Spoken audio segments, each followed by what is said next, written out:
ভাই মোহাম্মদ খলিল হোসেন শরফে বেকায়া। এই খতমে নবুয়ত অস্বীকার করার মানে হলো কুরআনকে অস্বীকার করা।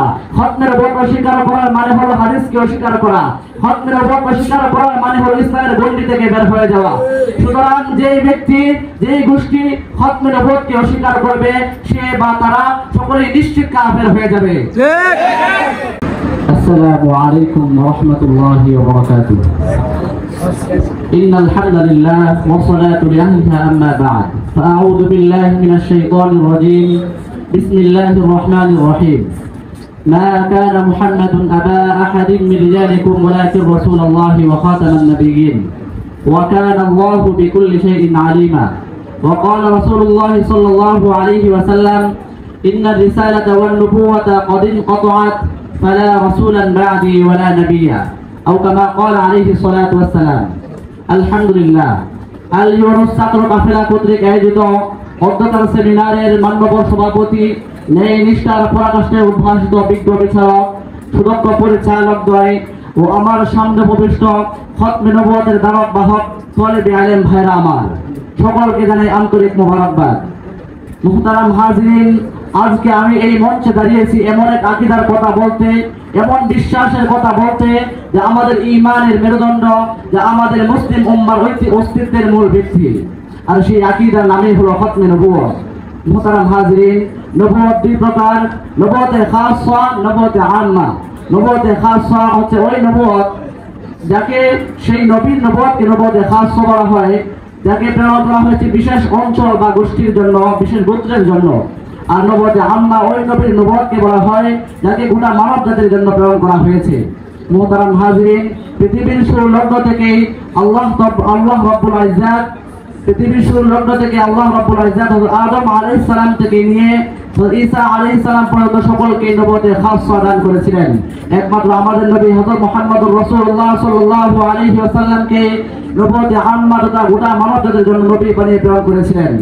আল্লাহ রাব্বুল আলামিন বলেন, ওয়া মা আরসালনাকা ইল্লা রাহমাতাল লিল আলামিন।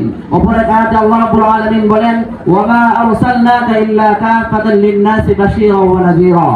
মুহতারাম হাজিরিন, আল্লাহ রাব্বুল ইজ্জাত আমাদের নবীকে যে নবুয়ত দান করেছিলেন সেই নবুয়ত হচ্ছে খতমে নবুয়ত।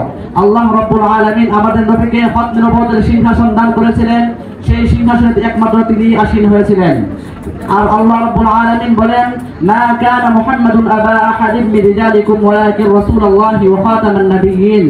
অর্থাৎ মুহাম্মদ সাল্লাল্লাহু আলাইহি ওয়াসাল্লাম তোমাদের কোনো পুরুষের পিতা নন, অর্থাৎ তিনি সর্বশ্রেষ্ঠ রাসূল এবং সর্বশেষ নবী।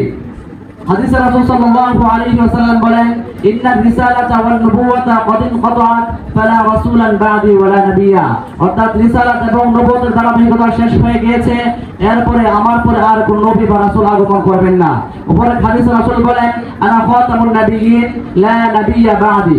আমি হচ্ছি সর্বশেষ নবী, আমার পর আর কোন নবীর আগমন হবে না। অন্য এক হাদিসে রাসূল বলেন, আমার এবং পূর্ববর্তী নবীগণের দৃষ্টান্ত হচ্ছে এক ব্যক্তি একটি দৃষ্টিনন্দন একটি প্রাসাদ তৈরি করলো, সকলেই তার চারপাশে ঘুরে দেখতে লাগলো, সকলেই বলতে লাগলো কি সুন্দর, কি আশ্চর্যময় একটি প্রাসাদ। সকলে তারপর তার সাথে সাথে আবার একটি দোষতা দেখতে পেল, একটি ইট খালি রয়েছে। তার সকলে বলতে লাগলো যে এখানে ইটটি কোথায়? আল্লাহ রাসূল বলেন, আমি হলাম সেই ইট, আমি সর্বশেষ নবী। মুহতারাম হাজিরিন, সেই খতমে নবুয়ত অস্বীকার করার মানে হলো কুরআনকে অস্বীকার করা। খতমে নবুয়ত অস্বীকার করার মানে হলো হাদিসকে অস্বীকার করা। খতমে নবুয়ত অস্বীকার করার মানে হলো ইসলামের গণ্ডি থেকে বের হয়ে যাওয়া। সুতরাং যেই ব্যক্তি যেই গোষ্ঠী খতমে নবুয়তকে অস্বীকার করবে সে বা তারা সকলেই নিশ্চিত কাফের হয়ে যাবে।